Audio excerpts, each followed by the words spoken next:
Okay, let's unpack this. Welcome to the deep dive. Today, we're diving into a really fascinating conversation between two incredible actors, Parker Posey and Lisa Kudrow. Their careers, well, they span decades, all sorts of roles. Absolutely, icons in their own right. Right. Our source is this excerpt from a chat they had, and it touches on everything indie film stars, those iconic sitcoms and, more recent prestige TV stuff. Our mission here, really, is to pull out what they share about acting itself, how they handle different genres, and finding the truth and really complex characters. Should be some interesting moments. Yeah, and what's striking right off the bat is how their paths, while different, have these interesting parallels. They actually first met way back in '97 on that indie comedy Clock Watchers. At that time, Parker Posey was already kind of the queen of indies, a really recognized space there. And Lisa Kudrow, global phenomenon from Friends. It just shows, doesn't it, how actors can build these huge careers from, totally different angles. One through that acclaim didn't be seen, the other through just massive mainstream TV success. Completely different worlds in some ways, yet both carving out such distinct spaces. And we see them still doing that, putting their unique stamp on roles, even now. You mentioned Posey in The White Lotus Season 3, Kudrow in No Good Deed. Their chat really brings up this key difference in acting environments, too, like comparing the improv freedom of Christopher Guest movies with the technical demands of multi-camera sitcoms Will and Grace or Friends. That contrast is, I think, a huge takeaway from their conversation. Posey talks about the Christopher Guest films as being incredibly liberating. She describes it as needing to be completely present, totally reactive, not really thinking about things that aren't planned, is how she put it, I believe. You're just locked in with the other actor, trusting your gut. And that's worlds away from the technical side of multicam sitcoms. Hitting marks, playing to different cameras, timing for a live audience. She even calls it athletic, like having to tap dance to land specific beats or jokes, sometimes getting laughs for lines she personally didn't find funny. And Kudrow really picks up on that thread when talking about Phoebe on Friends. She's quite open about how much work that actually was. She said she had to constantly justify everything she was saying in my head, really worked to make it feel like Phoebe meant it, that it was real to her.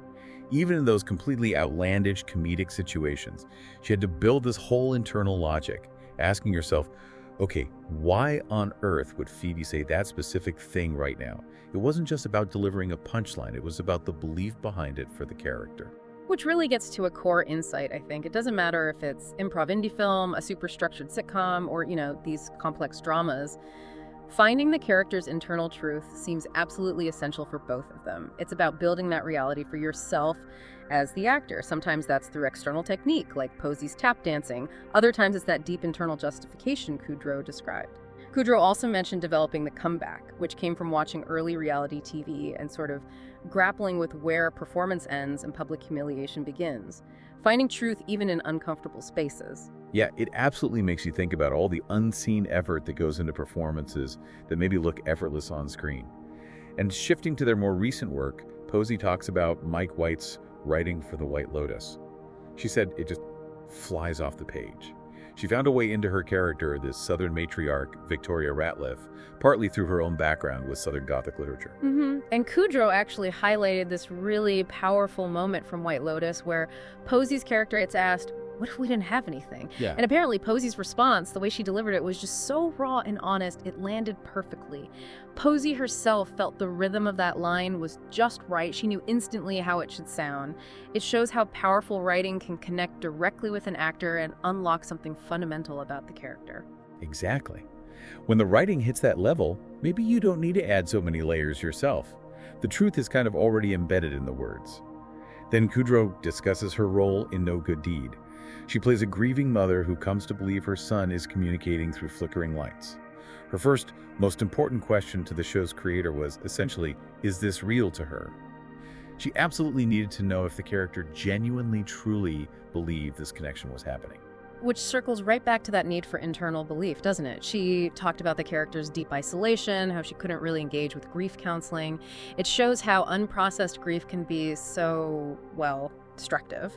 Posey then drew a really interesting parallel to her White Lotus character's denial concerning her husband. She came to realize that the matriarch, deep down, probably knew what was going on, but actively chose not to see it, a kind of denial that the whole family system sort of enabled. So wrapping this up, what does it all mean? We've heard Parker Posey and Lisa Kudrow offer these fascinating glimpses, really, into the sheer work behind iconic roles like Phoebe Buffay, and also the sense of liberation in collaborative projects like the Christopher Guest movies, contrasted with the intricate process of playing denial or complex family stuff in shows like The White Lotus or No Good Deed.